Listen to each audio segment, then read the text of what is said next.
Welcome, everybody, to Millennials Are Killing Capitalism Live. It is great to be with you. Make sure to, like the video. Um, Most importantly, share it, right? The way that the word of mouth gets out that we're having these conversations is through you all sharing these conversations on social media. And, if you're watching the replay, go ahead and share it, later. It will still be just as relevant after we are live. But shout out to the chat. It's good to see you all on this Tuesday morning, at least where I am. And I'm really excited because we have not had a conversation with Stephen Salaita in 6 months, he and I were talking about this before we started, and it's kind of hard to believe it's been that long, but, um, you know, a lot has happened since then. So there's a lot for us to dig into. And, he's one of my favorite people to talk with about all kinds of things. And so, I'm grateful to him for taking up the invitation and joining us again today. One thing I did want to say in advance is that we are going to use today as an opportunity to remind folks to support the Samir Project. And so we'll probably talk about that maybe in passing a couple of times during this conversation. But currently, the Samir Project has a campaign that I just wanted to highlight. It is in the show description. It is their return home campaign, right? So for a while, and folks contributed to this, we raised, I don't know, quite a bit of money one time, over $10,000. I don't remember the exact amount, for the displacement campaign, right? When people needed to move to the south in Gaza because they were under orders to do so, right? And now that campaign and those funds have been shifted to help Palestinians in Gaza return home, especially those who are able to right now. And so it's a very important venture, and we want to continue to highlight and support their work and continue to talk about what's going on in Gaza, right? And we'll talk about that today as well. So I guess just to say a few words about our guest up front. I mean, people know Stephen Salaita's work. You're here because you know his work, but he is a scholar, an author, and an activist. A lot of his writings, including the piece that we're going to talk about today, can be found on stevesalaita.com. And, he published 2 books. Gosh, was this last year or the year before now? Time is running away from me, but that we had conversations about Daughter, Son, Assassin and An Honest Living, which is a memoir that he wrote really in his time kind of in DC after losing his job in academia and being a bus driver for a while, and kind of that period, raising his son and all of that stuff. A really moving book. And both of the books I really recommend and enjoy. And those are not his only books.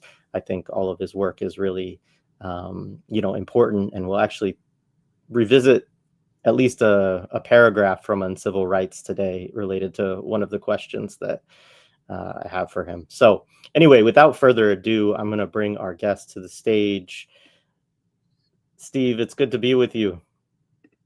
It's good to be here. Thank you for having me.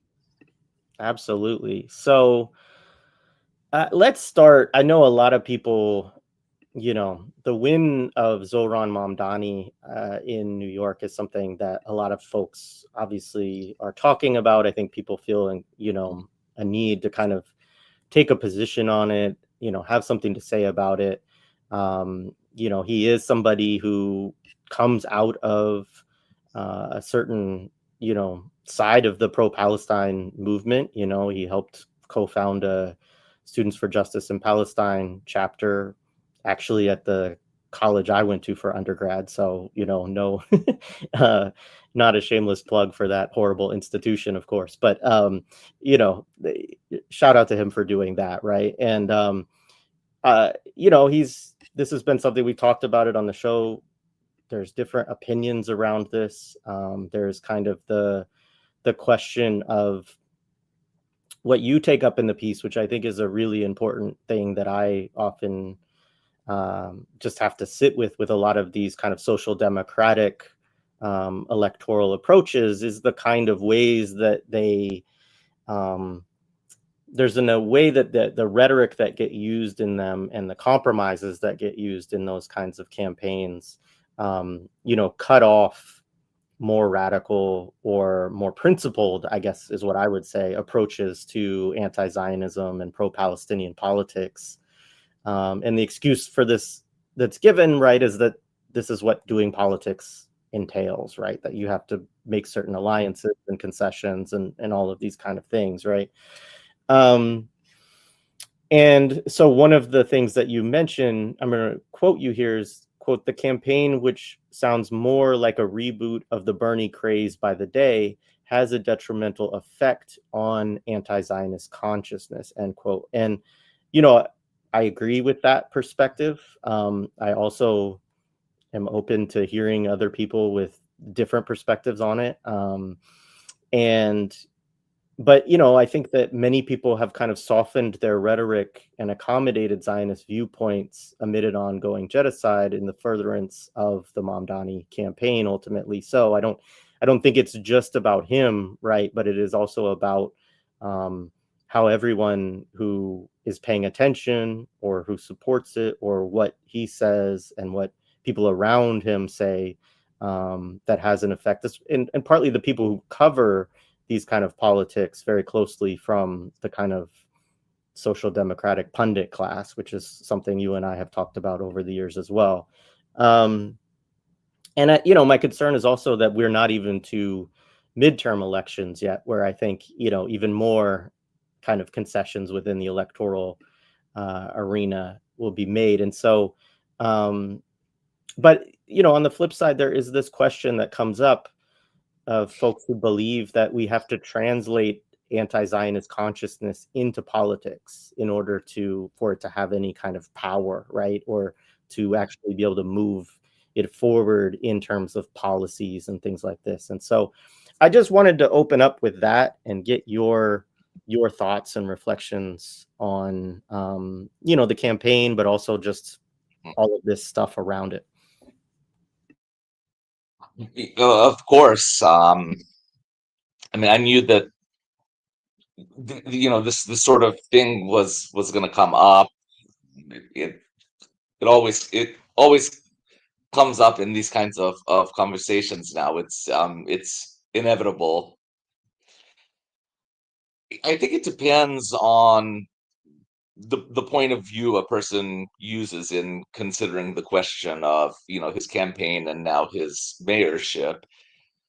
We can look at it as a question of campaigning, and for me the answer there is that he ran a super energetic campaign.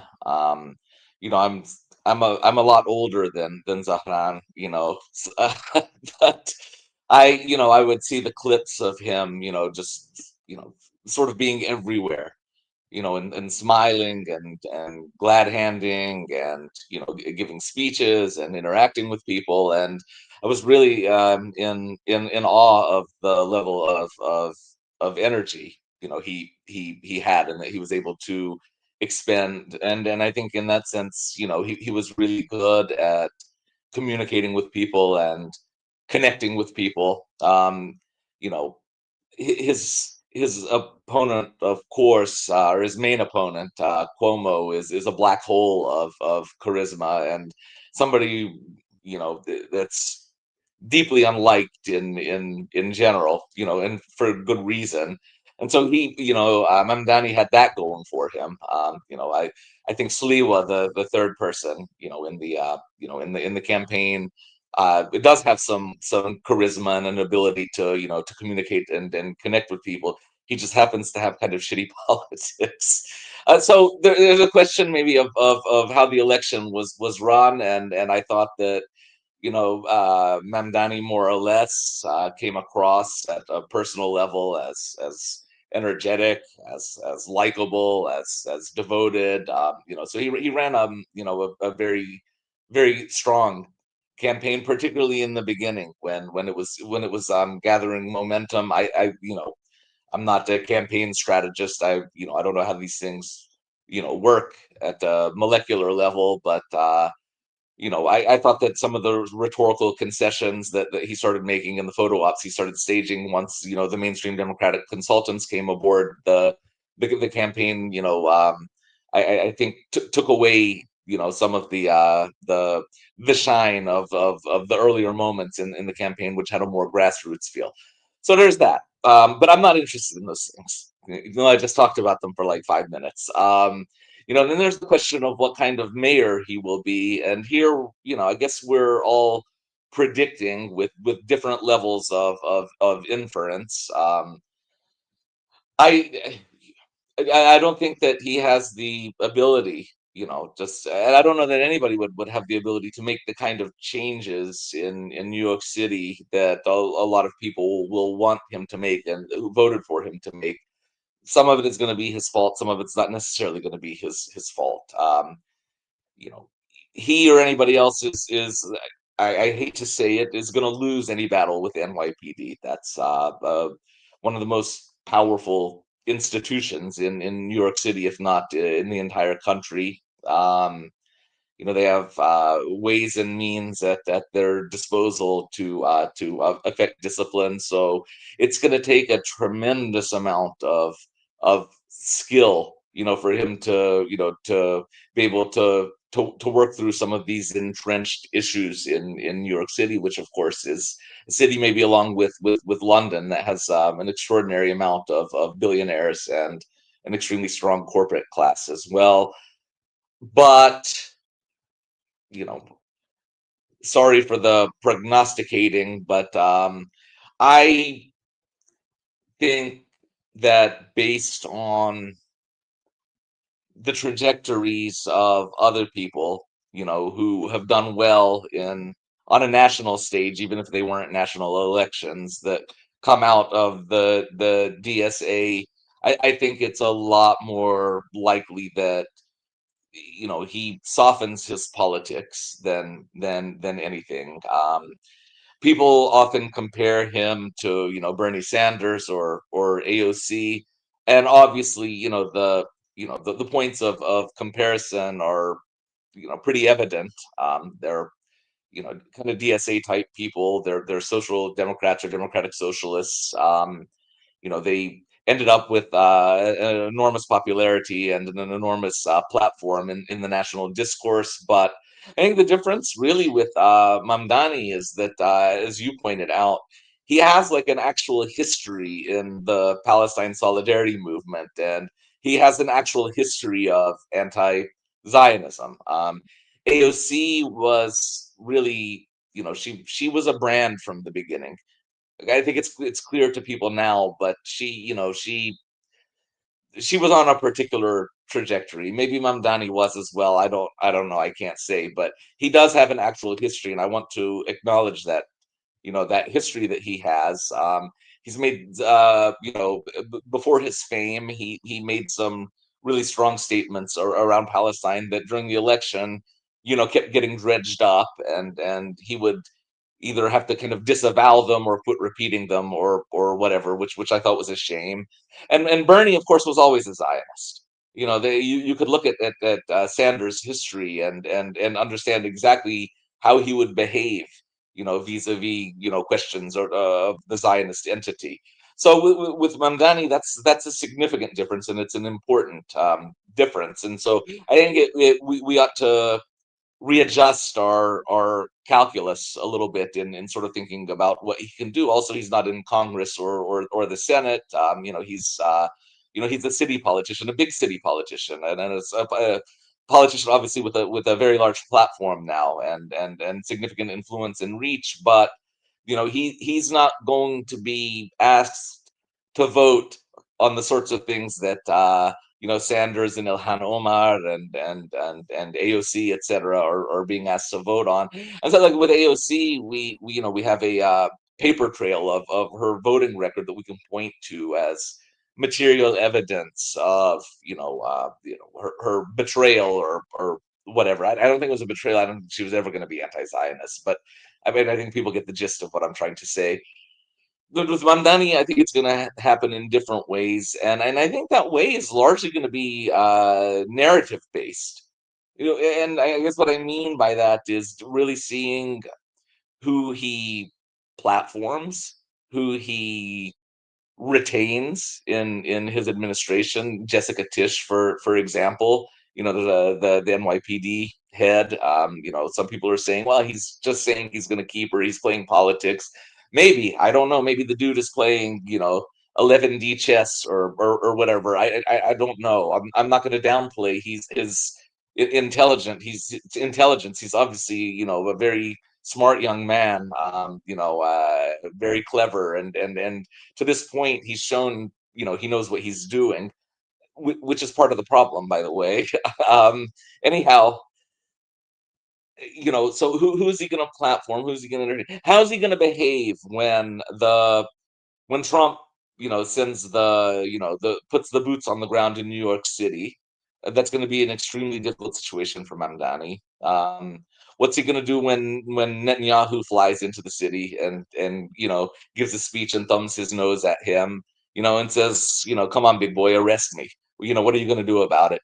These sorts of things. So I think what we should be looking for with Mamdani is, I think we should understand, first of all, that the limitations are real, and we should calibrate our expectations accordingly. He might very well sincerely want to arrest Netanyahu, but when Netanyahu turns up in New York, he's not going to be able to arrest him. We want him to be able to say that if it were up to me, I would arrest him. Arresting him is the right thing to do. So, in other words, I'm kind of in a place where I would kind of evaluate his effectiveness based on who he avoids, who he platforms, who he empowers, who he tries to keep at arm's length, kind of above, and I guess in the areas of the job where he does have like some measure of control. And in my mind, the returns so far along those lines have not been promising.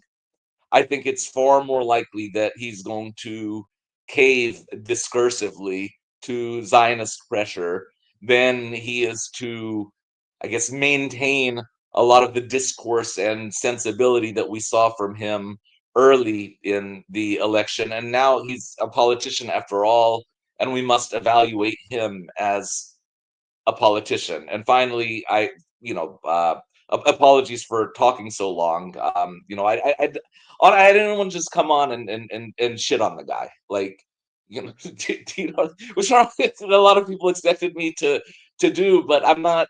I guess I'll make it clear. I don't buy into the hype. I'm skeptical. I'm cynical, but I also recognize that to some degree, not a significant degree. I think it's being overstated, but to some degree, his campaign was something of a referendum on the question of Zionism. And so I was glad to see that either people were voting against Zionism, or Mamdani's supposed anti-Zionism wasn't enough of a deterrent to keep them at home or to drive them to Cuomo or Sliwa. And I thought those were hopeful moments. But you know, what I don't like is what we can control as observers of what's happening in New York City and other parts of the country, Maine, for example, with Graham Plattner. We can't control what Mamdani chooses to do.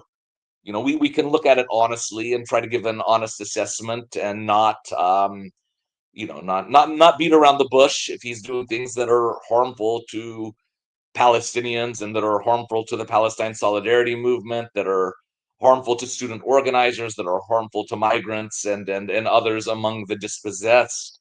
And we have to be able to do that. But I don't really see a political culture in which that sort of critique is possible without immediately getting shouted down by DSA partisans. And that's a serious problem. And we've already seen that serious problem play out in terms of a lot of Palestinians, Palestinian activists and organizers in particular, some well known, some less well known, criticized him for his softening, his stances around, the genocide and the language that Palestinians have often or traditionally used, to describe the political situation, I don't know, intifada and the sort of terminology that became a huge talking point during his campaign, and continue to be a talking point. We don't need to diminish the importance of maintaining a steadfast anti-Zionism on behalf of electoral politics in the U.S., no matter how much you like the politician at the center. And I think that's ultimately how I'm kind of approaching, my thinking around the Mamdani phenomenon. I was going to say the campaign, but I mean he's the mayor elect now. So I'm changing my calculation based on that fact as well. But mostly I'm looking at how people are responding, and I'm paying note to at how willing they are, just as they were with AOC, just as they were with Bernie, just as they have been with, in other situations, just how willing they are to diminish or even dispose of Palestine in order to get their political jollies. And I think that that's a severe problem that we need to tend to. There's a fucking genocide happening. Nothing about our politics need to be moderated or mitigated. They need to be firmer than ever and become even stronger, right? And this campaign, has unfortunately, I'm not necessarily blaming Mamdani, even though I think, he's been a failure at the level of discourse. But, this campaign has people once again making the same old tired ass excuses like, oh, you can't be anti-Zionist and get elected, these sorts of things. So what's your priority? Is your priority the people who are suffering a genocide, who are being murdered by the tens of thousand, by the hundreds of thousand, right? Or a fucking political position, and if it's the political position that's your primary concern, why? Look at the ethical calculation that you're making, the moral calculation, right? The political calculation, and think it through. Think through what's actually happening. Think through why you're prioritizing this.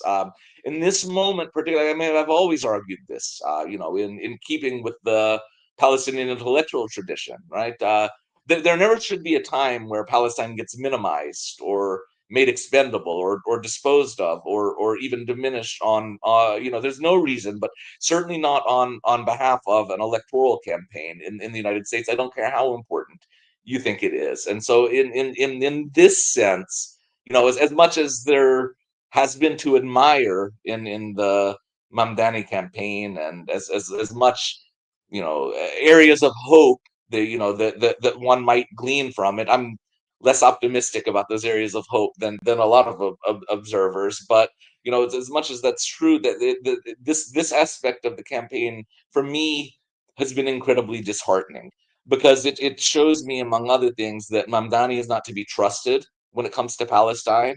Right? And second, and more important, it tells me that even after so many months of genocide, that people are still willing to diminish Palestine if the electoral circumstances are right. And I don't know what in the hell at this point is going to get them into a different way of thinking. I really don't know. Thank you for all of those opening remarks, Steve. And I actually do have a little bit of a follow up on it, because I mean, you covered so much of what I thought that you would, and what I think is important to say. And again, I'm in agreement with what you laid out there.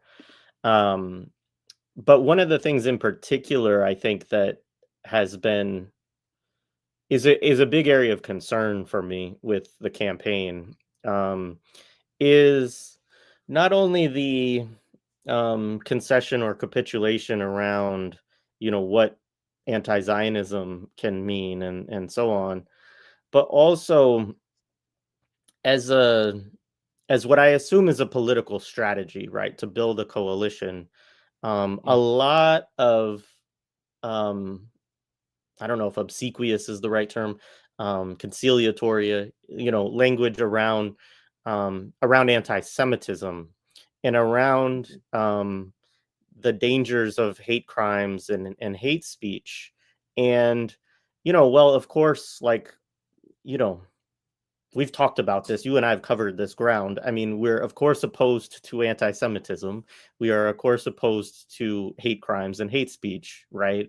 But in particular, that we've talked about how this is also used as a weapon against the Palestinian solidarity movement, and how it has become. I mean, Sharice Burden-Stelly talked about, anti-Semitism as being akin to, the Red Scare or something like that, in the way that it is deployed currently, right? As a way of, looking at anything related to Palestine as being anti-Semitic. And obviously, this is a long history. You've delved into it, you've experienced it, so on and so forth, right? But it also, in particular in New York, part of what he's talking about is NYPD priorities around this. And this is a city and a police department that has been incredibly aggressive in going after the Palestine solidarity movement in New York, whether at Columbia or CUNY or just in the streets, right? With, people, workers and other people in the city that, protest and show up. Um, and I think that, I don't quite know, who that's for. But, I get it in terms of wanting to, there's some calculation I think that was made around what they felt was necessary to win the Yeah. election. But I think that I guess what I'm interested in is how concerned are you on that impact too around there's the I mean, one about the Palestinian solidarity movement in New York City, which he actually now has a unique position to have some kind of positive or negative relationship to, but also, more broadly in terms of if that's going to be the strategy also of electoral politics of taking this very, mealy mouthed position where every time you talk about genocide, you feel like you have to talk about about anti-Semitism. No. With the caveat, it's I imagine an obvious caveat that I'm no politico or election strategist, and if I were running for office, I would not listen to me. But, this this is an I don't know how the sausage is made. Let's put it that way. I think it's a losing strategy. I really do, and I would base that on a number of factors, both moral slash ethical and strategic. Let's say strategically, like so as soon as he won the election, or shortly after he won the election, he tweeted a condemnation of that little red swastika that had been painted outside of, I think, a Jewish day school or a Jewish center of some sort, maybe both. And of course, I'm not even I'm anti swastika or anything having to do with swastikas, right? I think my disdain and contempt for Nazism in any of its forms, I hope is evident. But and everybody, of course, was arguing about it. A lot of people were like, "Oh man, why the hell did he do that?" And then, the brain trust, came back with you all have lost the plot. The man is just condemning, a hate crime. What is wrong with you? And okay, fine, but that was a misreading. That was a misreading of the angst, that tweet sent out, because the people are upset not at the condemnation or the apparent condemnation of Nazism. People were upset because they saw it quite rightly as an explicit form of pandering, and it did not portend well, for what direction, right, that this man is aiming to take, because any community can get pandered to, All right. Why is he pandering to this one? Right. And to what end? And people are also deeply familiar, right, often out of very violent experiences of the way that, you know, discourses and narratives around anti-Semitism are used to reify an ongoing genocide. So all of those factors come into play. It's not a matter of, oh, we condemn Mamdani for condemning a swastika. That's an extremely simplistic reading of the situation.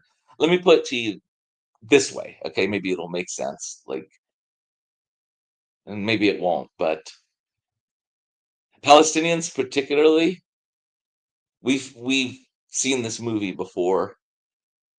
We just know when somebody's peddling some bullshit and where it's going. We just know. Like, some people just saw that tweet and they were like, I know where this shit is going to end up. It's almost textbook.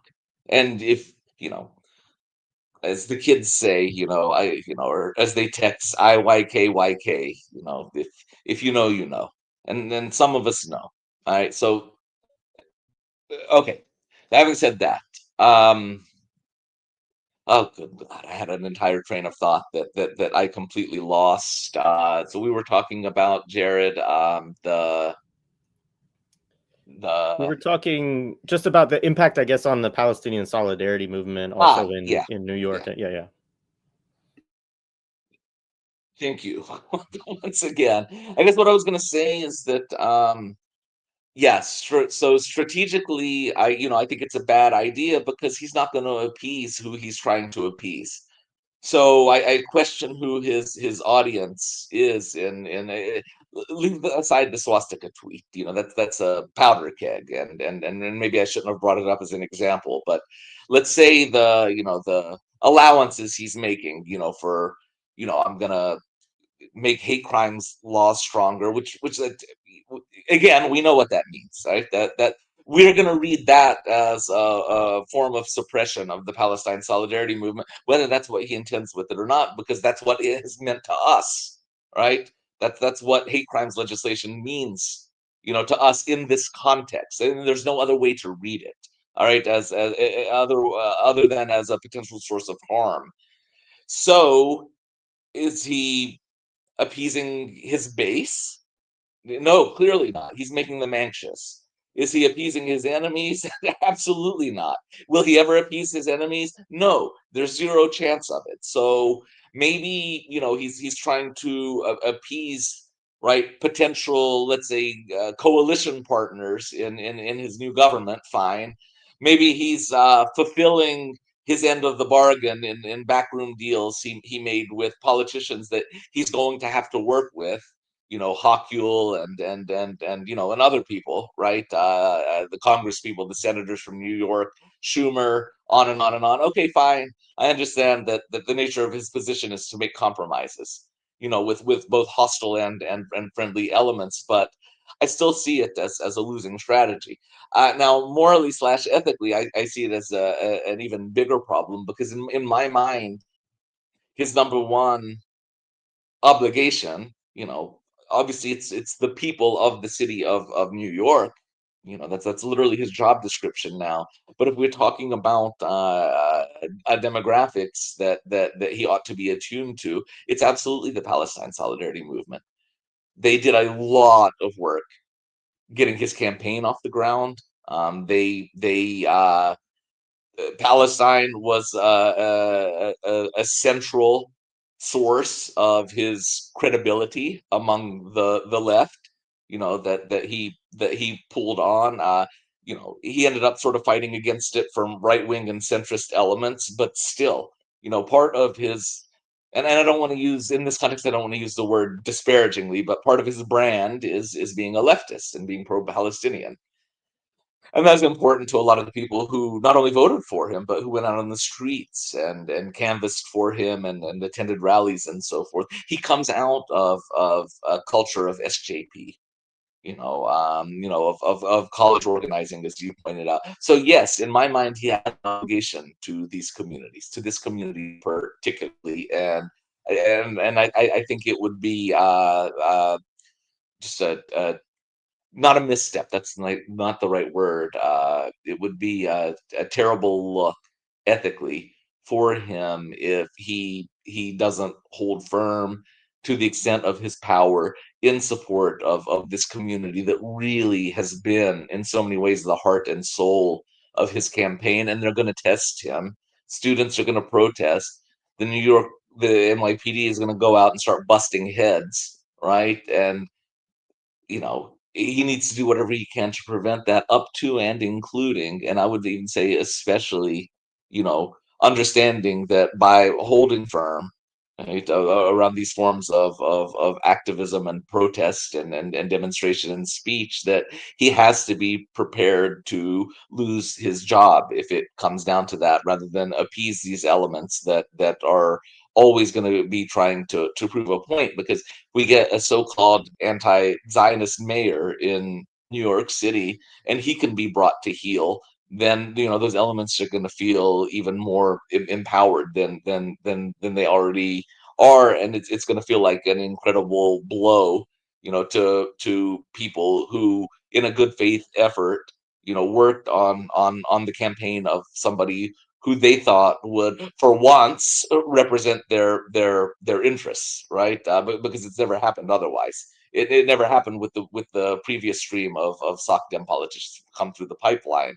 Maybe with the exception, of course, of Rashida Tlaib up in Michigan. But you know, so yeah, that's kind of what I think about that. It's going to be interesting to see what he does. He's absolutely going to get tested, and again, I guess I'm on a prognostication kick. Bookmark it and make fun of me if I'm wrong, and send me a flower or two if I'm right. But he's going to fold. Thank you. Folks can bookmark it. All right. Yeah, I mean, of course, I will say I hope you're wrong, right? And I'm sure you hope you're wrong. Hmm. but but I but do. yeah, that's I think a likely prognostication. Um, so I'm just going to ask you one more follow up, kind of related to this, and then I want to move on, because there's other stuff that I want to really talk with you about. In particular, talking a little bit more about Palestine and Gaza, and but also some other topics. But to get to a little bit of the national stuff within empire, within the United States, um, we do have these, we're going to have midterms coming up next year. We have other elections that will be coming up, you know, uh, next year. And then obviously in a couple more years, we'll have another presidential election. And well, we still got 3 to go. It's kind of amazing how, how long this first year of this presidency has been. But uh, the thing that I think and I hear and I see is this idea of, well, we just need to go find a bunch more Mamdanis now and run Mamdanis all over the place. And one, I will say, I think that people greatly overestimate how many people there are out there that Mhm. are, to give him credit, that are as good at doing what they do as he was in order to get elected. Now, we can, again, I agree with you in terms of I don't actually think he needed to make all of the concessions that he did make. I'm not sure who some of it is for. All of those caveats aside, I do think he's very skilled, as you talked about early on, of hitting the streets, of connecting with people, of seeming very authentic. And I think that's partly because I think that is kind of who he is. I mean, talking to somebody a few years younger than me at my college, I'm also older than him, who was in his class, I did ask the question of, did he run in student politics? Because he seems like the type of person who would. And he said, yeah. And I can't remember, but he was definitely class president at one point. He may have been class president multiple years, and so always has had a political,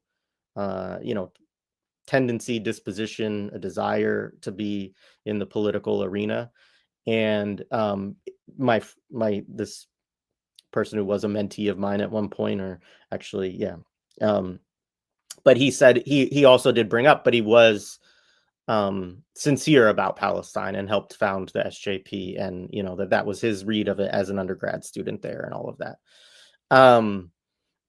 But having said that, I don't think that I think he's more sophisticated in terms of his charisma and how he operates than even most of the DSA elected folks that we have already. Um, but I also just don't think there are that many people, fortunately or unfortunately, depending on your disposition towards it, that have that kind of skill set or talent. And so that's one end of it. But the other thing is, as you already mentioned, you're not going to be running against a politician that's as hated as Andrew Cuomo was in New York City very often in elections. And beyond that, I think we have to think about what is the broader, which is part of what I think you're talking about in the piece, even though you don't really necessarily talk about it in terms of other campaigns and elections potentially, but of following a strategy of like, let's just see how many people we can elect with similar politics and a similar kind of approach. And I guess in part, to me, that's an organizing question as well, as what, like, where do we want to put our energy, right? And what are the potential pros and cons of that kind of strategy? And so I'm interested in your thoughts on that. Sure. I don't think that I like you. I don't think that the Mamdani campaign is necessarily replicable. In part because I think Mamdani has like I won't say a unique talent, but an uncommon talent. He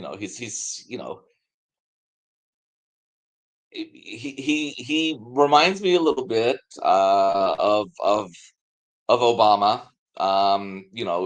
In terms of his charisma, his skill at communication, his ability to connect with people, and in the way that I worry that this is going to be a long-term ill rather than a long-term good. We'll see, and I do hope I'm wrong. So there's that. There's also the circumstances of the election. A detested opponent in Cuomo, and New York City. New York City is it's kind of its own world. It has its own currents, let's say, that are going to differ from, Philadelphia or Boston and or DC or even more rural areas. So everything kind of came together, for the Mamdani campaign, I think, in a very specific, advantageous way. And I don't want to downplay, how absolutely hard he and his supporters worked, to make it happen. He really, he was a Queen's assemblyman, a little bit. People kind of knew his name. They knew he was around. He attended rallies and events. He was maybe on the same level of recognition as you know somebody like Julia Salazar or something, or Lee Carter from back in the day, right? That's a blast from the past. Sorry for putting his name into your feed, but anyhow, so they really, they pounded the pavement, and he kept going and going and going, and so I don't want to downplay that. But at the same time, or how many other people can do that? It really takes a lot of energy and effort and commitment, and the ability to build a base of supporters who are going to do their best to match your energy. So I think that, but I think even if you could replicate a Mamdani, that level of, let's say, charisma and talent all over the country, I honestly, I still don't know that it would get us to where we want to go. In the end, we have to confront, the way that capital operates, the way that the ruling class coerces and demands conformity of these elected officials. And to this point, again, we have very few examples of somebody going into office, with some sort of socialist mandate, who hasn't ended up being an enormous disappointment. I have problems, with I guess some of the things she's done and said in the past, but really, I think the most consistent one has been Rashida.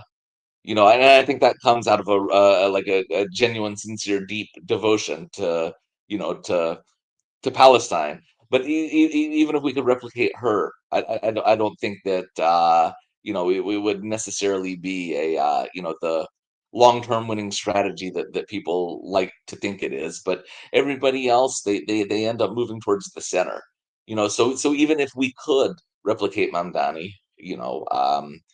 first of all, we have to see what he does in New York City. I think I'm a little bit more. Or I'm trying to make myself more mindful of the fact that what is specifically in his control is a lot more limited than what we would like. But even still, there are going to be ways to judge whether he's tracking towards the center, or whether he's trying to hold a particular line, and he's already started tracking towards the center anyway. So we'll see what he does when he takes that oath and gets started. But the other problem, beyond the individual level, again, is the structural level, that I would not trust DSA as an organization, for example. I think there's a real, very powerful, coterie within that organization that clearly wants to be the new Democrat influencer class. I don't think that it has that coterie has a tradition of political thinking that should make any socialist or communist particularly optimistic. Their journals, where they publish these thoughts, both the scholarly journal and the popular journal, are filled with conciliations before the fact, are filled with a lot of cultural imperialism, or filled with just really filled with a lot of liberalism, that's kind of dressed up in socialist packaging. And so that's another problem. That's an institutional / organizational problem. And I'm not, just to make it clear, I'm not condemning everybody who is in the DSA, or every DSA chapter. I'm saying that institutionally, I do not trust the DSA. I don't trust the power structure in the DSA, because it has already kind of reproduced what we see with the Democratic Party, except only further to the left. The way that they're constantly disciplining people to their left, for example, the way that they're constantly peddling their own version of democratic socialist centrism, right, and marginalizing those voices on the left within their own, within their own organization. So there's always an institutional problem with these political parties. And then finally, we and this is the hardest thing of all. We have to get to the question of who controls the budgets, and particularly who controls the weaponry. You know, and as long as the ruling class has at its disposal the National Guard, police departments, the military, on and on and on, then the capital is always going to win, right? Because we simply do not have, and it's hard to think of a way to develop it, an adequate countervailing power to the simple brute force of the state. And until that somehow gets addressed, if not materially, then at least intellectually, all right, then I really don't see any obvious way out of this terrible situation that we're finding ourselves in right now. Appreciated. Since we have more folks on the stream now, I just want to remind folks too that, and maybe I don't know if you'll want to say anything about this, Stephen, but we are encouraging folks to support Samir Project's Return Home Fund. The link is in the show description. They talk within this about the history of Palestinians and the importance of remaining and returning, right? And the importance of folks who have been forced to the South to help those families move back and find housing, find ways to remain in the north, to the extent that they can. I mean, a lot of, and this can kind of lead also into our other the next question I did want to ask you, to take us back more directly to Gaza for a bit, because obviously within the confines of this current so-called ceasefire, and I agree with the folks on the Electronic Intifada who said we actually need another term for what we're calling this at this point. That 58% of the land in Gaza is still occupied. There are still daily massacres. There is still not adequate aid getting in. That and everything that folks would hope. I think that unfortunately, there's something psychic that has gone on in terms of, I know I see this from people who are supporting campaigns, who are trying to do fundraising, where when the ceasefire hit, and I'm not saying everybody on this stream, but if you're one of them, then I'm talking to you. But stopped donating, right? And I get it. Like, a lot of people have been giving and supporting for a couple of years, and that's really hard, right? But I think the importance of continuing to bring this into the conversations we have and to support these efforts in ways that we can. Obviously, people are doing other things as well that support Palestinian, solidarity movement. So I'm not trying to create some hierarchy of how people should organize or support, but I do want to make sure that people understand that, what the real context is of what's going on right now, and I'm just curious, really, of your analysis of, what's important in this moment with where things are for people who are not in Gaza to keep in mind, if they consider themselves part of the Palestinian solidarity moment in some way. Yeah, I would second what you're saying. It's profoundly important, to keep doing what we can, donating particularly. Sumir Project is fantastic. And I know a lot of what we do feels inadequate in the face of the horror that we're witnessing. And I mean, it is in fact inadequate, but we have to do what we can, and not fall into the trap of thinking that the genocide has magically ended. The ceasefire is a sham. I like everybody else. I want, even if it's a bullshit ceasefire.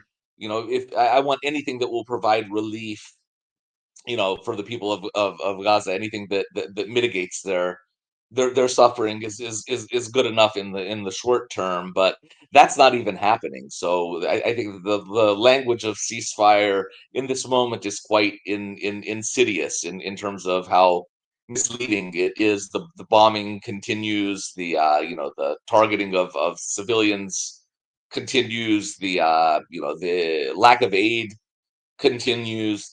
And also, but even if everything were to magically stop, and that's not how it works, the genocide is going to continue well beyond the laying down of arms, so to speak.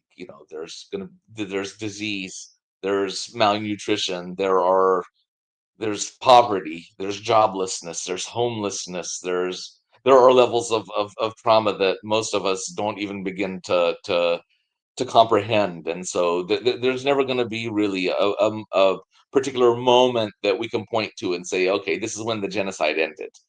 Its after effects are going to be felt for generations, unfortunately, and we haven't even gotten to the after effects part yet. So I really would, in keeping with what Jared is saying, encourage everyone, not to give in to what might be called, Gaza fatigue. The genocide's been going on for more than 2 years. I mean, really, it's been going on for more than 75 years. But let's say the intensified genocide has been going on for more than 2 years, and I don't want people to close up shop mentally and say I can't do this anymore, because the people of Gaza have no choice but to endure. They are enduring. They're enduring in unbelievable ways, and they need us to be able to endure alongside them, and do whatever we can, but don't ever fall into the trap of taking the language that these politicians come up with at face value. Ceasefire is a problematic term anyhow, but it's not even in its problematic incarnation, it's not even applicable, to the moment. The genocide is going full steam ahead. Yeah. Thank you. I appreciate you, just saying all of that. And, I think it's important for us to keep in mind, and to not lose focus, and to stay, you know, not let go of the commitment. And I mean, yeah, all of the things. So, um, I do want to move. Well, I'm going to go somewhere else first. So I want to get to the liberal rights regime and all of that. But I actually want to talk with you a little bit, and it crossed my mind, folks. There's been a lot of folks sharing, clips from people like Candace Owens. There has been, um, you know, Tucker Carlson has had different folks on that are either Palestinian or, or are critical voices. He had on one of the people from the Gaza Humanitarian Foundation, who was a ex U.S. Ranger, I believe, or JSOC or something, who had come out and said it was unbelievable, kind of what they were doing, and became a sort of whistleblower of sorts. And so he's platforming some of these folks, and he also has this axe to grind against Christian Zionists, right? And kind of like, he had the debate with Ted Cruz, which is interesting. But there's a trend I'm seeing of folks even raising the question of, should Palestinians or the pro-Palestine or the Palestine solidarity movement, um, lean more into these voices and these platforms and work to forge stronger alliances with the right in the United States, represented by figures like Candace Owens, who, will say things with tears in her eyes and seem as though she really genuinely cares about, the genocide and Palestinian children and things like this. And part of why it dawned on me to talk with you about this, we're gonna have Louis all day on Thursday, and I'm gonna bring it up with him as well for his thoughts as well. But was just your own experience also with these folks, and I was looking at uncivil rights and remembered, in, one, I think in the initial UC, the Illinois Urbana Champaign, situation, I think is what this is referencing. But I'm going to read a quote here. It says, "Because this debacle emerged from the machinations of right-wing operatives, I see no need to offer an exegesis of my controversial tweets, which don't even number in the double digits. On July 21st, 2014, the Daily Caller, Tucker Carlson's online enterprise, ran a piece about me titled, 'University of Illinois Professor Blames Jews for Anti-Semitism.' With the brio and wisdom for which far-right websites are known, the piece begins, quote, 'The University of Illinois at Urbana-Champaign has continued its bizarre quest to employ as many disgusting scumbags as possible by acquiring the services of Stephen Salaita, a leading light in the movement among similarly obscure academics to boycott Israel.'"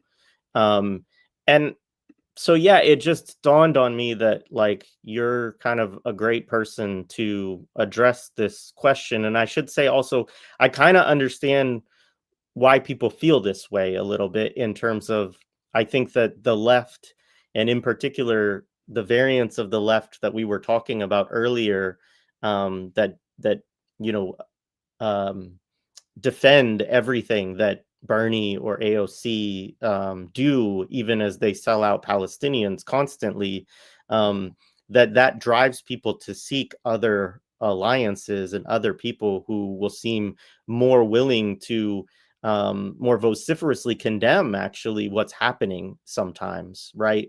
But I'm curious about your thoughts on this whole dynamic.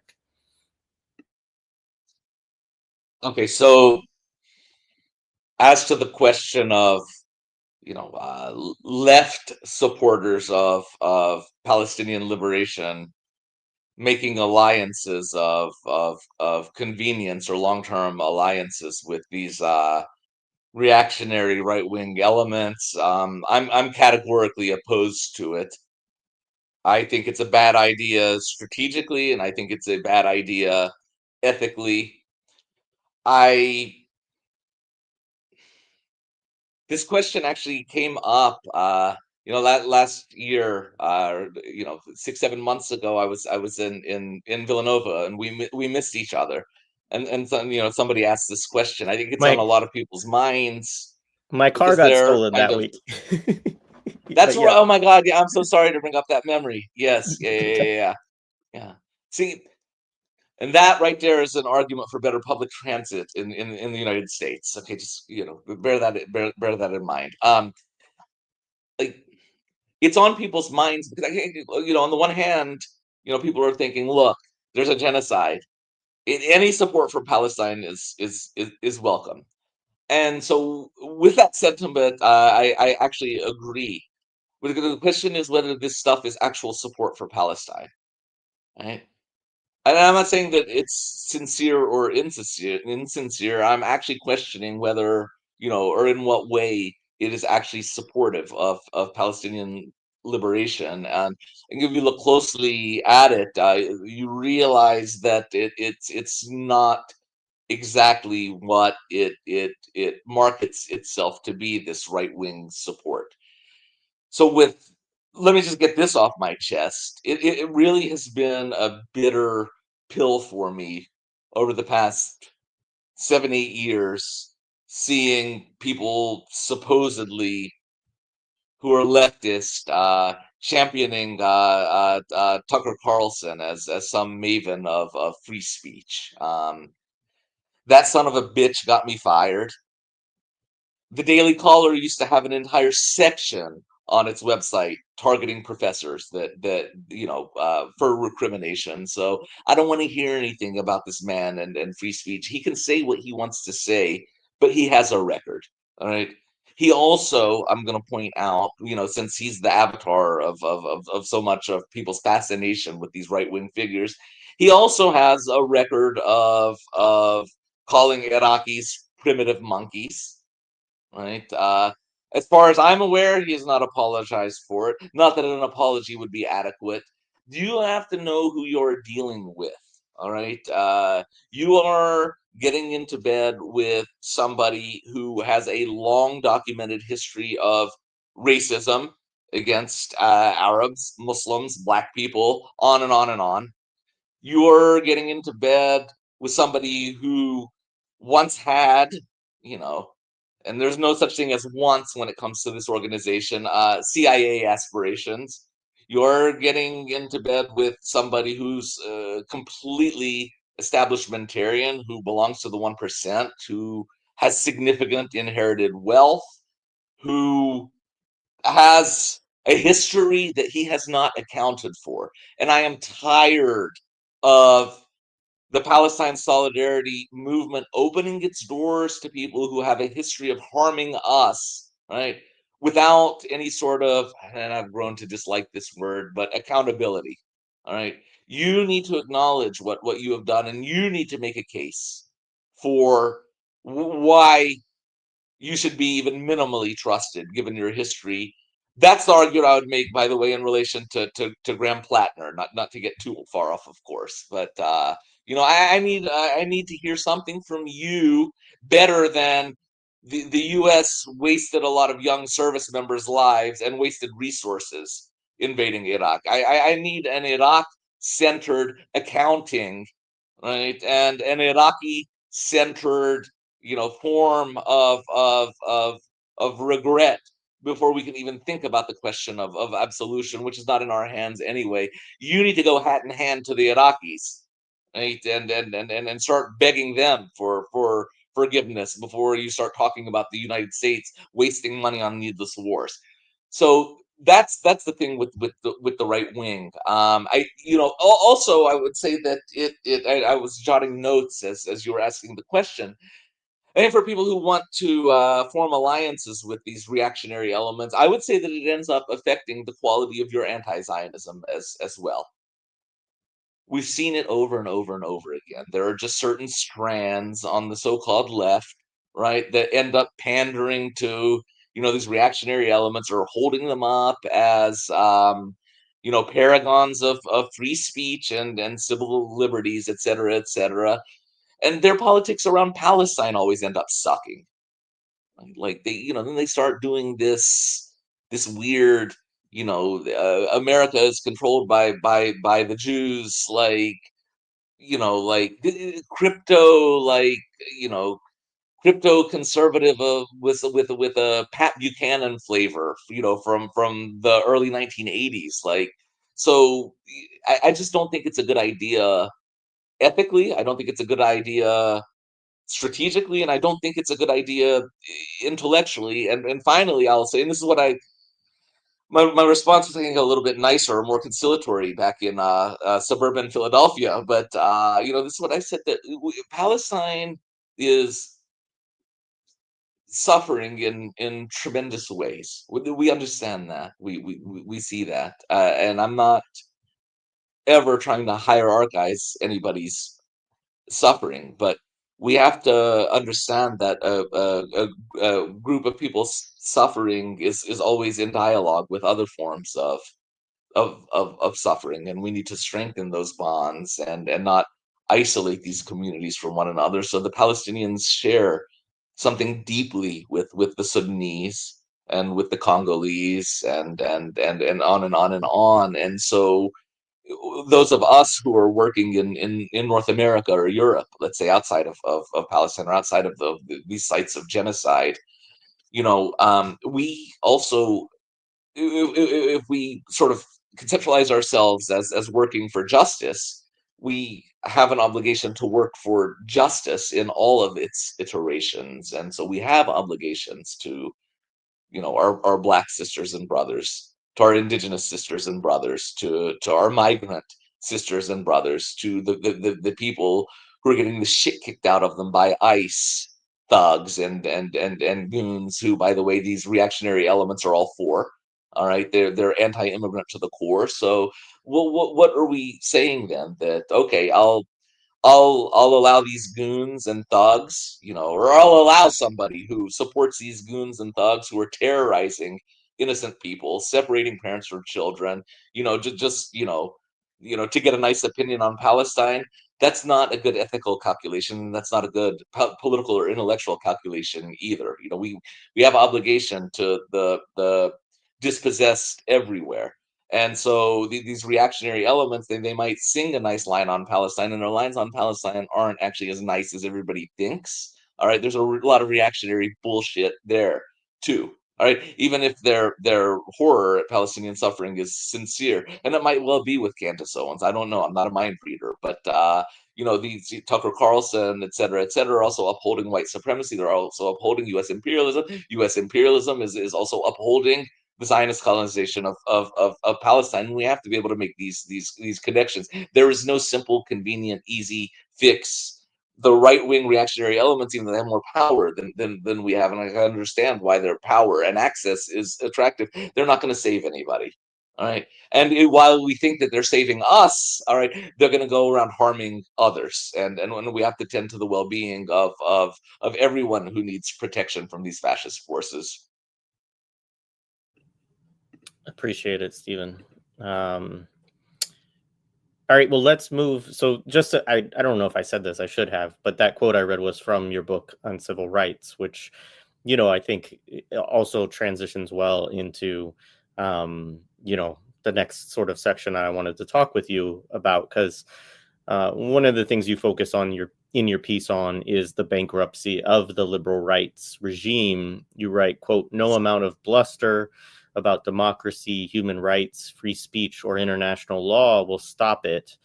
in fact, these notions will evolve as needed to better justify the persecution. The last 5 decades have given us plenty of examples, end quote. And, we've watched the evolution of these notions of, all of these different, you know, whether it's, I mean, we could talk about the Civil Rights Act and how this is being used now, along with, the IHRA definition of anti-Semitism, right? But we've watched the way that these notions have moved to accommodate Zionist, to Zionists, and to give Zionism more teeth, to repress anti-Zionist activity and organization. And so I'm curious specifically kind of what you were thinking about with this passage, though, like with the bluster and maybe a little bit with the examples you're thinking about. I think in that moment, my mind was on the disaster that has become the Arab world, and really a lot of South America as well. That it's just a terrible moment for the Arab world. Um, it's really a nadir, or I hope it's the nadir, because if it gets worse, then But there's if you look at all of the Arab majority countries, you can say maybe there's one that's truly sovereign, and that's Yemen, right? Or the parts of Yemen that are controlled by Ansar Allah anyway. And that's the poorest part of the Arab world. I don't think that's a coincidence. And so just I want people to think more critically and carefully around these discourses of uh, democracy and human rights, because it's precisely that language that gets people sucked into reproducing imperial narratives that end up bringing countries outside of the U.S. sphere of influence, right? Into the U.S. led paradigm. So, we keep hearing about, you know, democracy in Syria. You know, okay, fine, yeah. Like I would love for there to be democracy in Syria and everywhere else, but in reality, what you're supporting was always what you see now. A country that's not sovereign at all, that's being sold for parts, right? Whose CIA installed leader is making nice with the worst elements of Zionism in the region and in the United States. You see it in Venezuela. You see it in Cuba, and so I think, to me, the question is not whether these places are repressive, or to what degree that they're repressive. The question to me is who has their claws in these places, right? Who is trying to rearrange, the politics of these places that are targeted for U.S. covert or overt regression, right? And think about how you end up playing into those strategies by hammering on about this fantasy called democracy and human rights that doesn't even exist in the United States. It doesn't exist here. You think they're going to install that shit in Venezuela? The new Nobel Prize came out, and I don't even have to have an opinion about Maduro or the ruling party or about politics in Venezuela. You saw exactly who they're going to install. What the fuck do you mean democracy and human rights and free speech? You think you're going to get that with the United States in charge? Use your fucking head. I guess there's a kind of frustration with that. That's what I was thinking about. And then they do it to Palestine too. Hamas is repressive. What the fuck does that have to do with the Zionist genocide?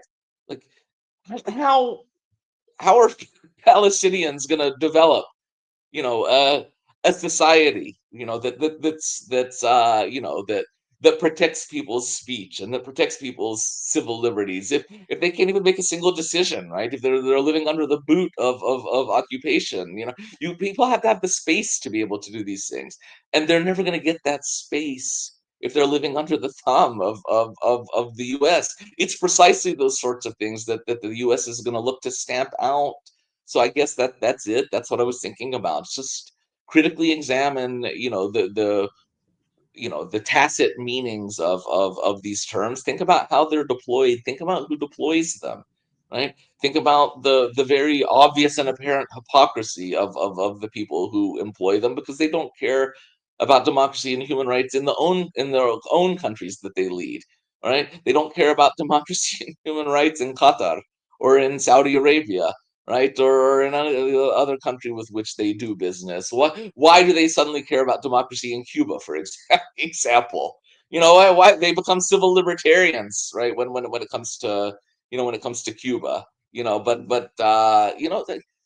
then this stuff is very, very easy to put together. I think that the people have a difficulty with it, even though like the contradictions are so obvious, is because it's very difficult to expunge the vestiges of US exceptionalism, out of your mind and out of your soul. But expunge those vestiges is what you have to do if you want to look clearly at what the United States is. And I don't want anybody to take this as a quote unquote anti-democracy or anti-human rights rant. In a lot of ways, I'm just an old-fashioned humanist. My bona fides in historical materialism are weak. I'm not some great Marxist theorist, or communist theorist. I have a lot to learn. I'm always trying to learn, but at the same time, I would like everybody to live in a society where they're free, to pursue their dreams, and to go where they want to go, and so forth and so on. Go ahead and meme up my face with the "shut up liberal" tag. That's fine, but I guess I'm saying that that in a world controlled by the United States and its quisling ruling classes all around the world, these things simply don't exist, and they're not going to exist no matter how much you call for them. What you're actually calling for is the fall of countries, right, that are in opposition to US hegemony. Maybe that's what you want to be doing, maybe not.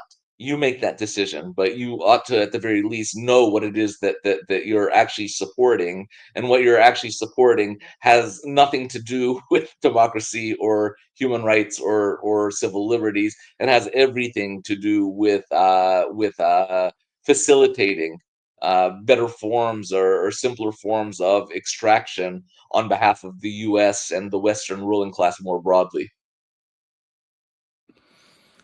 Yeah, I agree. Much appreciated. A reminder, I've seen a couple people in the chat are giving to the Samir Project. I just want to shout you out and say we appreciate it and encourage others to do the same.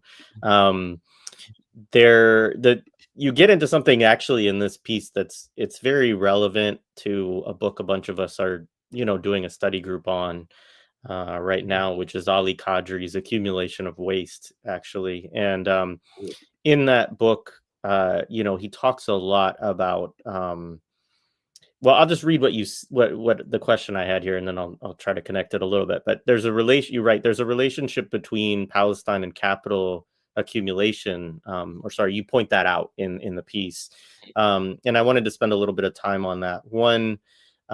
In one way, you're talking about how media figures, kind of benefit or build their brands upon this. And you talk about Bari Weiss, for example, or Barry Weiss. I don't even know what her first name is pronounced. Barry Weiss, I think. But that she's made a great deal of money through her Zionism and attacking so-called cancel culture, which is something that you bring up in the piece, right?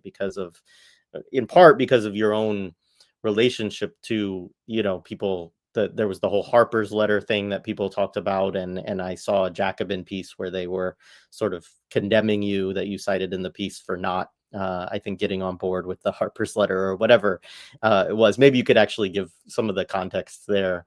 But you talk about how for one thing, I would say we're seeing the greatest cancellation right now of, intellectuals and professors and elementary school teachers and students and journalists, right? And just, you know, people in their jobs, right, who are being fired or, losing their jobs, being expelled, being suspended, right, for expressing anti-Zionist viewpoints or pro-Palestinian viewpoints. And, this is really I think the most significant um that I can think of in terms of a kind of real cancel culture moment, right, that we've seen since the McCarthy era. Um, and the people who, of course, were all on the culture train, especially from the right, which was a lot of that. It again gets back to this question of these kind of left right alliances around certain principles or politics as well. Those folks have benefited greatly in this moment and are nowhere to be found in terms of any kind of criticism against the suppression of free speech or academic freedom right now, and actually are calling for more and more of it by the day, and the institutions that they're connected to are as well. So, I yeah, I really was just interested in you talking a little bit about this phenomenon that you're talking about. But what was interesting is that point about um which I think we'll probably get to in a further question, but that point about people also making money at the expense of Palestine, and the notion, because I guess to connect it for a little bit for folks to take a second, like part of what Ali Qadri says is that the process of waste making, of genocide, is not separate to capital accumulation, right? It is not something where we spend a great deal on wars in the imperial core, right? And that this is a cost, that this is an investment by the ruling class in the destruction of the working class globally, but also in the destruction of alternatives, of revolutionary ideas, and that the ability to accumulate capital coming out of it is partly based on resources, but it's partly built on maintenance of the system and the suppression of other possibilities, right? And so I was interested in thinking about that, in some ways related to Palestine, and what you're kind of talking about in terms of this, dividend or something that people are given in terms of being, stalwart anti-Palestinian, I guess we could say. Yeah, it's something I noticed, in my academic career, probably going all the way back to grad school. That really, and then I saw it as something very translatable to media industries. That really a surefire way to get ahead is by shitting on Palestinians, in some way or another, or by abandoning them or whatever. Um, and it's just a tried and true method. The level at which it's happening now is really stunning. Weiss is, she's pocketing tens of millions of dollars now, being put in charge of CBS News under the umbrella of one of the world's three or five wealthiest people, the absolutely hideous, deplorable Larry Ellison. So anyhow, I don't want to get started on that. That's so infuriating. But that's how she started her career to begin with, when she was a small fry at Columbia. By going after Joseph Mossad, and other Palestinian and Arab and Muslim faculty members, and it paid off for it paid off for her very handsomely. You know, um, Getting our dear brother and martyr Rafat murdered paid off for her handsomely. So it's not just throwing Palestinians under the bus. It's actually entombing us as a form of profit motive, even if there's an ideological motive as well.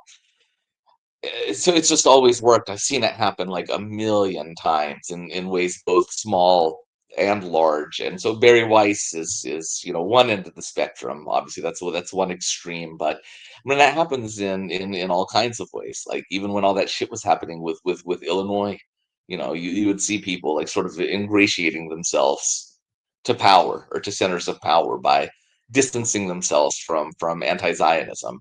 Leftists doing it. Well, and I don't agree with what Salaita said, but boom.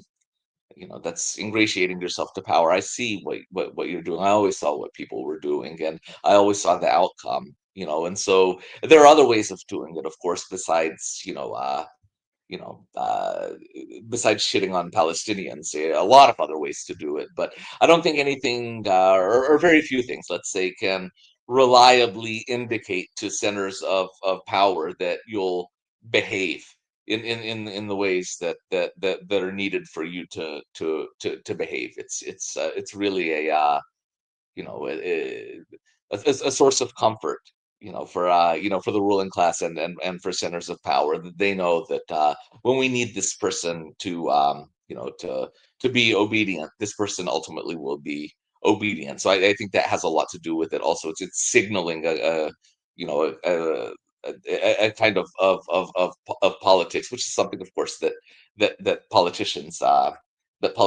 do. The question, if you don't mind, if I address it, and I hope I'm not getting too much off topic. You were talking about it earlier in your question, like the question of like free speech and cancel culture. I wanted to say something about the article that you referenced that I linked to in my article, Palestine and the making of a new world. I linked to an article, and the article is actually from Jacobin or whatever, and it's by Lee Phillips, who I don't know. It's by Lee Phillips. You either know what that means or you don't. I don't quite know how to, he's a very right wing, left winger, I guess is one way that I could describe it. But what really galled me about that article is it was about the Harper's cancel culture letter, and he was like, yeah, and Salaita is against it, and of course he must have been. I'm paraphrasing. He must have been appalled that Carrie Nelson, who got him fired, is a signatory to it. Nevertheless, it's like, what the fuck do you mean? What? Yeah, of course I was appalled. The guy who just crushed like free speech and academic freedom and like fucked up my life, is signing on to this letter, and I'm not supposed to be skeptical. The skepticism is like the rational result here. I would have been skeptical anyway because of the other signatories were all Zionists, or let's say 75% of them were overtly Zionist. All right, and then maybe 15% of them were low key Zionist, and the other 10% were just dumbasses. I don't know. Like I can't remember who all signed it, but then he goes on to compare me like negatively to Norman Finkelstein, which people have been doing, for like 11 years now. And it's like, well, Norman Finkelstein understands free speech. Unlike Salaita, I mean, he doesn't say this. I'm giving you a crude paraphrase, but unlike Salaita, Norman Finkelstein understands free speech, and so he can take a principled position or a consistent position. And I'm like, y'all white people, white Americans are so fucked up around the question of free speech. It's like, no, I'm taking the position I take precisely because I understand free speech, because I've thought about free speech, because I've seen how free speech works as a civil liberty and as a discourse. I don't have a mechanical view of free speech, and quite frankly, I'm tired, of all these sock dem know-it-alls always pointing to to Palestinians and to black people and to others is just not getting it. Like our brains aren't programmed to understand the glories of Western civil liberties when those fucking civil liberties were never applicable to us in the first place. What are we, we supposed to fawn all over them? As if Fred Hampton never happened, as if COINTELPRO never happened, right? As if we weren't all getting fired right and left and thrown in prison and deported.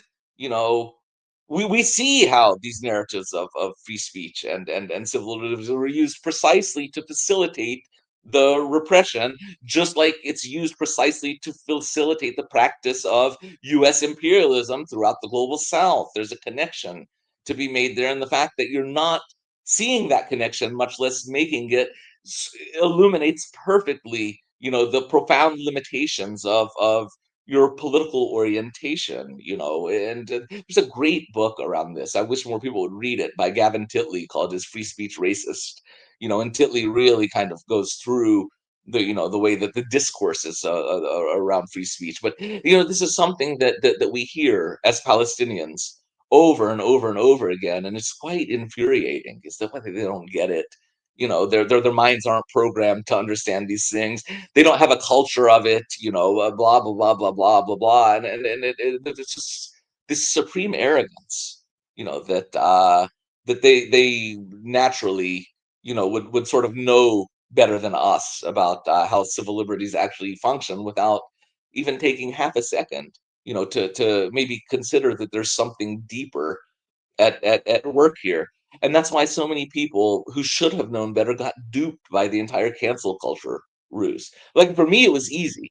Yeah, I look at something, right, a phenomenon or whatever, a movement, and it's simple.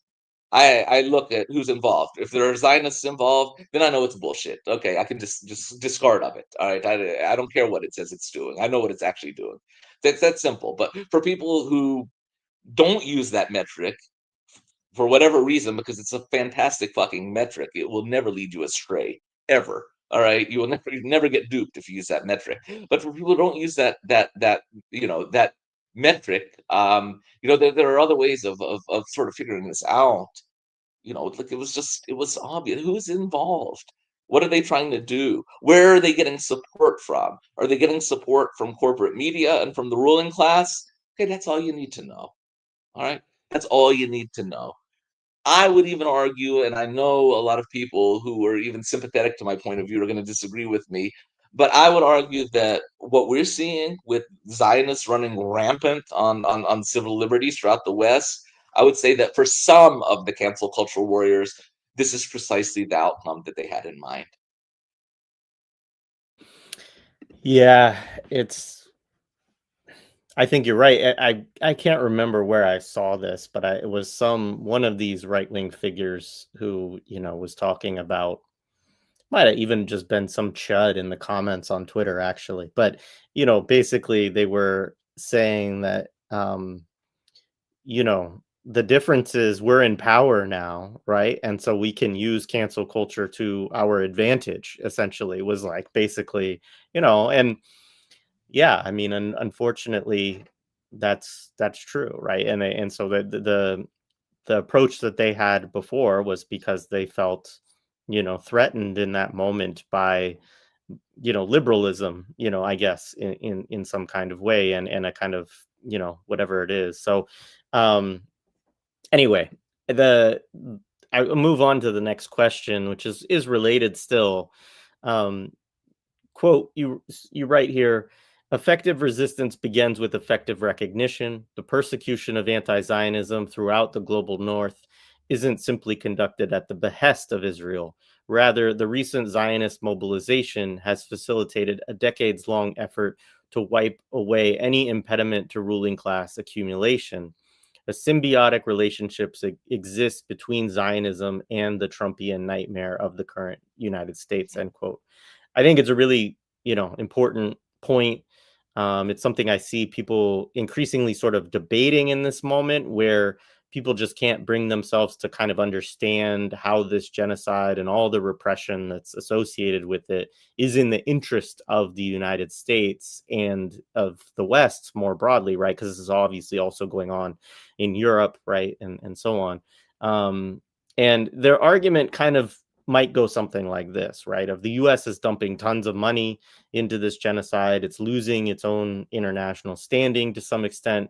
The ruling class is curtailing the free speech in some cases of its own, children or the next generations, right? Colleges are being, gutted in many ways, and on and on. And, so Israel must be calling the shots, right? This has to be being done by just the Zionists, right? And it shows that all of our institutions are effectively subordinated, right, to Zionism, right? And again, like that's not my argument. That's just sort of something that I hear from some people who want to make this Mhm. point. And um, you talk a little bit in this piece. Well, so yeah. So let's just stop there. So how do you address those sorts of arguments and this point? And you can connect it kind of to what you were talking about in the piece. I don't find that the point of view that you shared, or that you conveyed, sorry, that you don't share, that you don't believe in, but that you conveyed. I don't find it especially compelling. Um, I think it misses a lot. I understand why people, are sort of tempted to believe that it's the answer to this problem of Zionist colonization, but I think it's in reality quite more complex than the U.S. being bent to the will of Israel. I do believe there's such a thing as the Israel lobby. I don't think that it's necessarily a singular entity. I think that it spans a politics, from APAC all the way to the left of J Street. But I think its purpose in the end is the same. I think that it does, I think that so-called lobby pressure or whatever, through the form of donations or withholding of donations, attack campaign ads, and so forth, and do help, at times to keep politicians in line, so to speak. You exert enough pressure, financially, then you can help compel people to take a particular position, because that's really the entire basis of U.S. representative politics anyway. Who's paying me the most to represent a particular policy or point of view. However, having said that, I don't think that that's the reason that the U.S. so adamantly supports the Zionist entity. There are other factors that we ought to bear in mind. One, you have to, again, I'm going to repeat, you have to really try your best to extricate yourself from notions of U.S. exceptionalism. Why would you think that the ruling class has a problem with free speech being crushed? They're happy about it. Why would the you think that the ruling class is happy about universities being gutted and demolished? They've been trying to do that. That's what Ronald Reagan became famous for as California governor in the 1960s, right? They've been trying to do it forever, right? Since the McCarthy period. That's been like a cause célèbre of the conservative movement in the United States, is to gut universities and put them directly under government control. So these things actually align. All the repression that Zionists, along with others, right, are engaging in, actually very much aligns with the ruling class impetus to declaw society of any potential sites of resistance within and beyond universities. They're happy to send ICE goons out onto the street and to increase police budgets, and to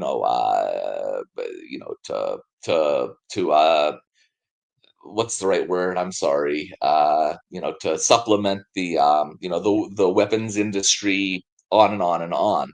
So those interests do align. But even more than that, I mean, they align really in a foreign policy sense. Or there are ways in which Israel might be seen as a headache for a diplomatic maneuvering by the United States. Yeah, sure, it's been that way. And the most obvious example, is almost 100 years old now.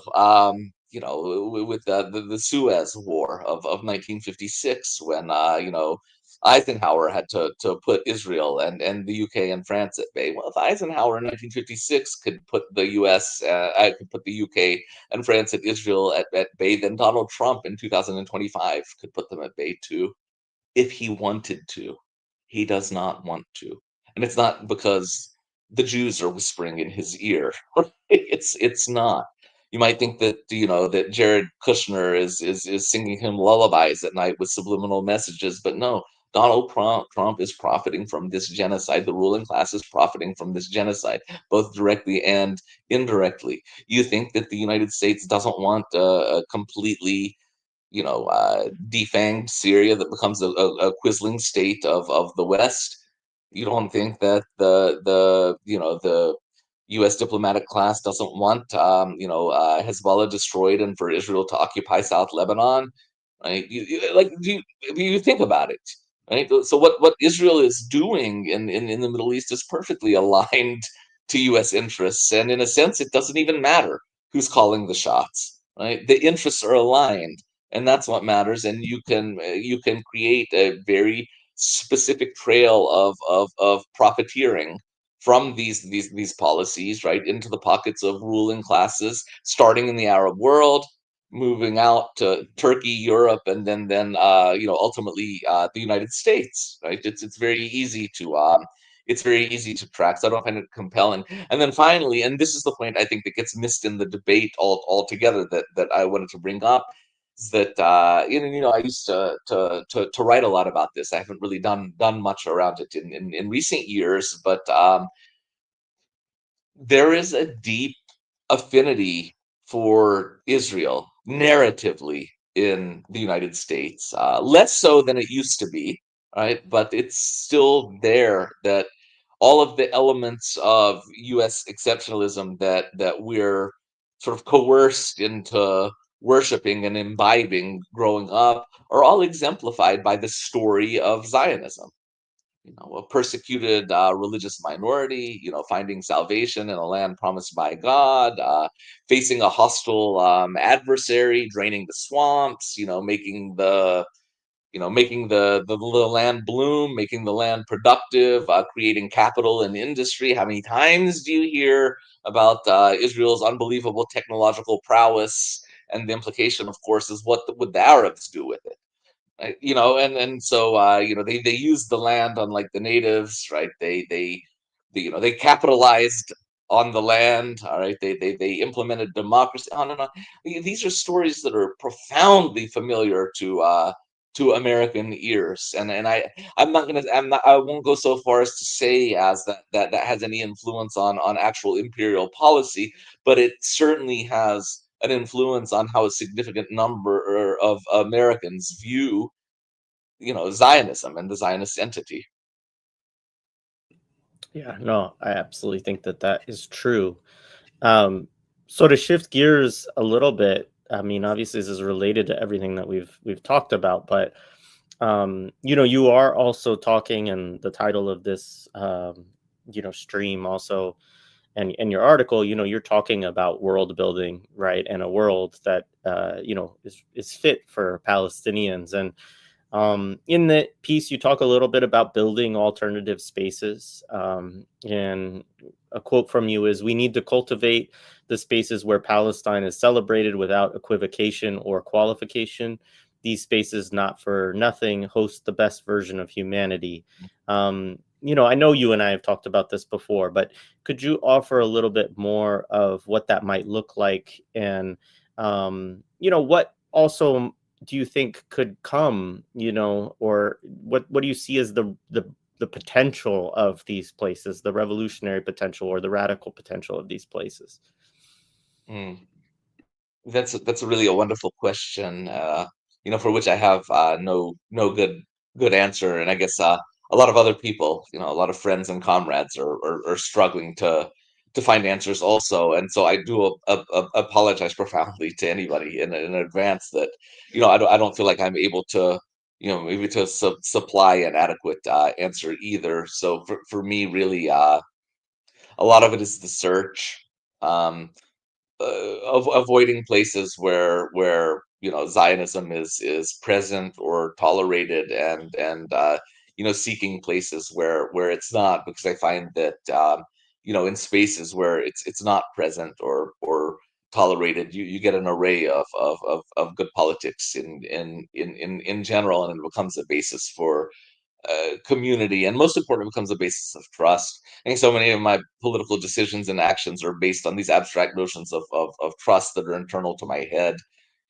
Is this person trustworthy or not trustworthy? And you know, almost always I come down on the side of not trustworthy. But what I find, an individual or a group of people who are trustworthy, who seem trustworthy to me, and who see me as trustworthy in turn, I think that all kinds of potential exists, even if that potential is limited to us finding ways to think together about what might be done in both local and international contexts to develop and act out a politics of real change, a politics of subversion, a revolutionary politics, and that is valuable in and of itself.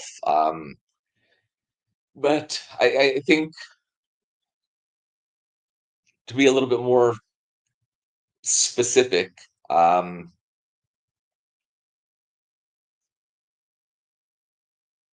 think it's become clear, to a lot of people, and this is a really sad and difficult thing, that there is no such thing as, and there never was, but it's becoming more apparent to people. There's no such thing as you know uh, a meaningful revolutionary politics that is going to be endorsed or enabled or allowed by centers of power.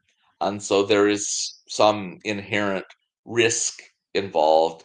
And in turn, the kind of organizing and thinking that people want to do is going to inherently have an underground aspect to it. And it's in these underground spaces where, I'll just say this, where a lot of interesting thinking can happen, and where a lot of interesting possibilities can happen. But as soon as it gets this thinking, as soon as it gets the authorization, let's say, of the NGO classes, right, or the organizational classes, or the progressive intellectual classes, or whatever, then it's really at that point immediately that that's the beginning point of co-optation. Let's put it that way. So you have to continue finding spaces that are cultivating spaces. I'll say finding and then cultivating spaces that aren't so easy to co-opt, and that makes it much easier to hold an idea, but more difficult to bring that idea to a wider audience, let's say. And so that's kind of what I've been doing. I've been thinking and communing and organizing to the degree that it's possible with like-minded folks, and really doing things in local spaces that again, that keep the idea alive, and that are in some way materially helpful to actual human beings that we want to help. But it's an extremely difficult prospect in the current moment, with the state, and its goons sort of running rampant over everything. I would give a nod and a shout out to the truly spectacularly courageous people, who are getting arrested, who are going on hunger strike in prison, and who are willing to make these kinds of sacrifices, because that's the kind of energy that it's going to take.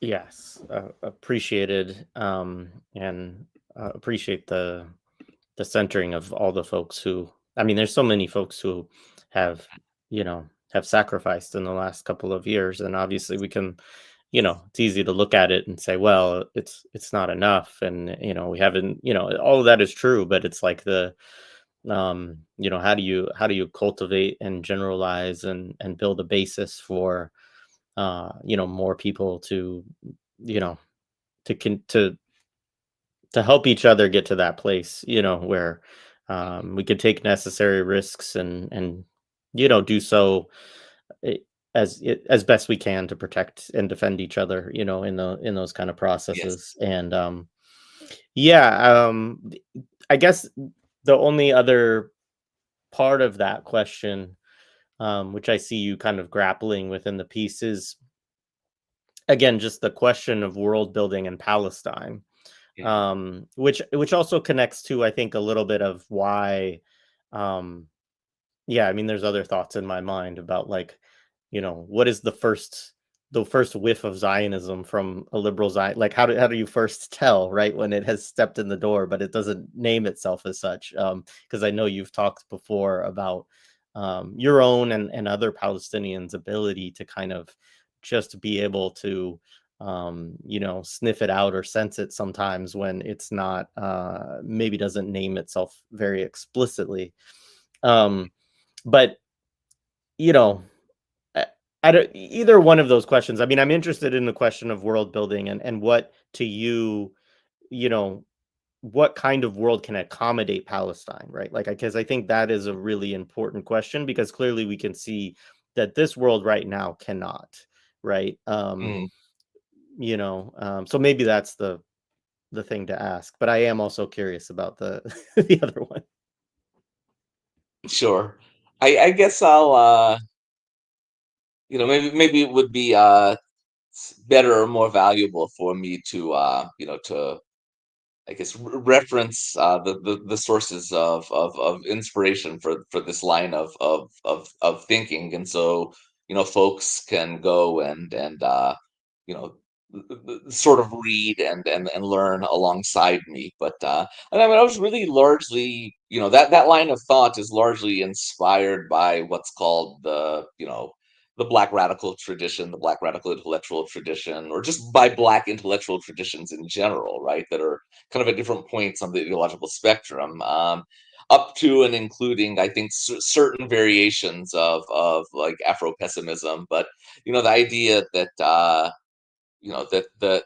the world as currently constituted is not reformable because it relies on, in the case of the Black intellectual tradition, right? It relies on Black social death in order to function, right? And so we can't have a social life in a very specific sense, by the way, right?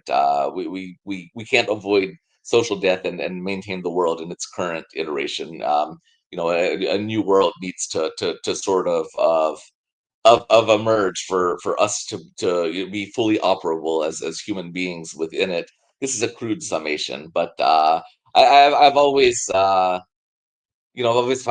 that that form of theorizing to be fascinating, because on the one hand people say that it's really it's not nearly materialist enough, and I can get on board with that criticism, because it's not. It's not coming out of the Leninist tradition, for example, even though there is some crossover and affinity. But it's really interesting to me, as a proposition, thinking about where Palestine is situated in this world, and all the forces that are invested in Palestine's destruction. And there is something there to the idea that Palestine's liberation does require a different world altogether, a new world to kind of invert the old colonialist vocabulary. That there are very powerful forces in the world that simply won't allow Palestine to exist the way that Palestinians want it to exist. Which is not to say that they can't overcome those forces eventually, but by overcoming those forces, they are automatically changing the nature of the world, to begin with, right? That's inherent to the quest for Palestinian liberation. That it's not something that happens in isolation or solely on the soil of Palestine, although of course it's on the soil of Palestine where it's primarily going to occur. Yeah, so I was really just sort of thinking alongside think a lot of intellectuals and activists from communities that seem to be or that have been positioned as subservient to to centers of power whose very existence seems to rely in a very real way on that subservience, and so thinking about, I think that the idea of world building can very much be in a productive dialogue with Leninist materialism, and I think that people need to, people are already doing it, but they need to, myself included, of course, need to keep thinking about ways to, to create that particular dialogue, because I do think that there's a lot of real, sort of intellectual potential, in rejecting whole cloth the idea of reform, which is extremely pervasive, among Western leftist thinkers today, in terms of identifying you know Zionism. I don't know. There are always tells, and I know that that sounds conspiratorial, and I'm going to get accused of all kinds of awful things that I don't want to be used of. So I'll just say it has nothing to do with ethnicity or religion or professed ideology. I would say in the end it has to do with language, right? And there are just certain things that an actual anti-Zionist would never think to say, if that makes any sense. I should optimally, I would be able to give you an example or two, so it doesn't sound so abstract, but I can't think of any at the moment, but I'm gonna write some out and share it with people. But they're just, because we grew up, Arab Americans, and then Arabs in the Arab world, and Palestinians, of course, most specifically, grew up around a certain sensibility, linguistically and culturally. And I guess you could say that sensibility, linguistically and culturally, is kind of easily recognizable. And the absence of it doesn't disqualify somebody from having a true anti-Zionist politics, but it's evident, and from it being evident, I guess maybe a more sorry, intense, a more intense form of observation follows. Let's put it that way.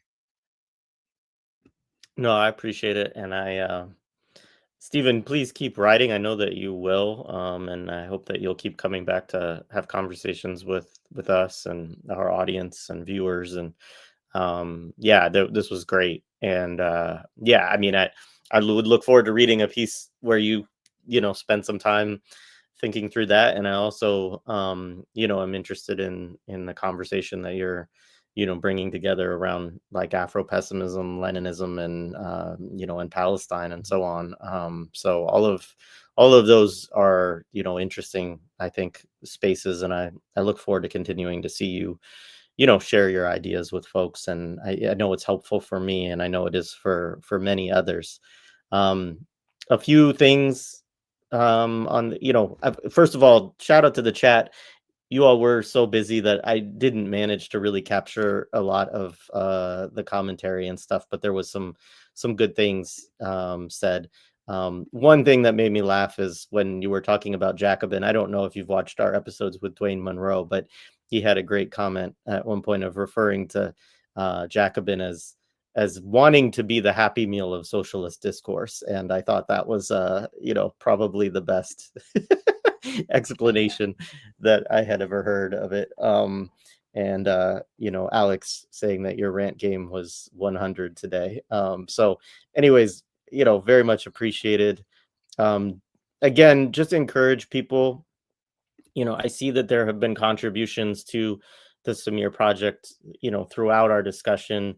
I can't know, of course, how many of them came from our viewers, but I am sure a number. And I encourage, anybody else, even, it doesn't matter, what you are able to give. But I think giving something and contributing to all the other people and sharing it with others is really important. And so there is that link in the show description. Again, I'll just share it on my screen again for folks. But this this campaign around helping people return to the North. Yeah, and then just a couple of programming notes, and then I'll let you, if you want to say anything in closing, Stephen, I'll let you have the last kind of word here. But tomorrow we have this other YouTube page that we started up called Everything Else with Jay, which features all kinds of other conversations talking about. We have one on sports gambling. We have one on Run DMC's first album. And tomorrow we have Samantha Youssef, who many people know. She's a Palestinian Ukrainian former Disney animator. And I think I saw her in the chat a little bit earlier. So hello, Samantha. And Renee Johnston, who was also in the chat. And the three of us are going to talk about this new Netflix documentary that's winning all of these awards. That's called The Perfect Neighbor, which I think we're going to propose is certainly propaganda, but may also constitute a new genre or a new form of propaganda. And that's particularly why we are going to talk about it, because I think the combination of it, winning all of the awards and, being bandied about in progressive spaces, and ostensibly it's kind of a critique of stand your ground laws and things like that, that there's a lot of insidious stuff going on within it that I think we need to be attuned to, because I think we're going to see more things like it.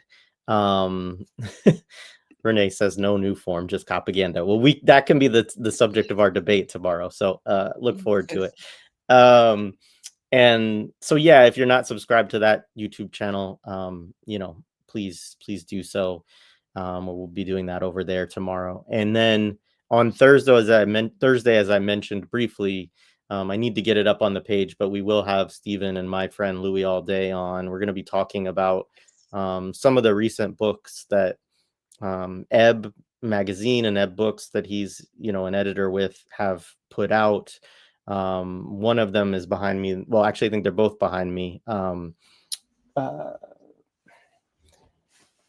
They are. I see them. Yeah. And I just knocked down your book to look at it. But yeah, so one is this book, The Foundations of Zionism, which was just recently published in English for the first time. And another one is Wasim Saeed's book, Witness to the Hellfire of Genocide, A Testimony from Gaza, which is a collaboration between Liberated Text with one of Louis's platforms in 1804 books. And both of them, unfortunately, I haven't had time to fully read them, but I'm really excited to have Louis come on and talk to us about the work that is involved in both of those books. And then on Friday we'll have Deculturation. Carlos, I don't know, I know several people in the chat probably know Carlos from Deculturation, but he will come on and he will be I'm sure bringing a lot of, we're primarily going to focus actually an episode which I've never done before, just on the Bernie commentariat and there, because that's something that Deculturation kind of focuses on, is all the messed up stuff that they do. And so it'll be something different and fun, and also just an opportunity to introduce anybody who's not yet connected to their work over there, through our platform, an opportunity to get to see the kind of stuff that Deculturation talks about. So that's what's coming up. And one more. On Monday we have the Imperial 80s series going on, and we have Lara Shihai and Stephen Shihai coming on to talk about Delta Force, which is probably the most Zionist movie of the 1980s, and is just horrible movie. I'm not endorsing the movie, but we will have the two best people ever to talk about how bad it is. So I look forward to that. So yeah, Steve, before I do let you go, is there anything else that you kind of wanted to say in closing or to share, or anything? Oh, no, not really. Thank you. Just again, repeat, the point about the donations, to Gaza, to the Samir project, keep doing to the extent that you can, and just wanted to thank you for having me, and to thank anybody, who tuned in. It's really, it's always a joy to be in conversation with everybody. So thank you. Awesome. Yeah, it's truly an honor, and always, it's always really great to be in conversation with you. And I look forward to doing it again. And yeah, I encourage you to keep writing, because that's always one of the things too that becomes a reminder of me of like, oh yeah, let's bring Steve on to talk about this a little bit more. So anyway, Stephen Salaita, thank you so much for your work in this discussion.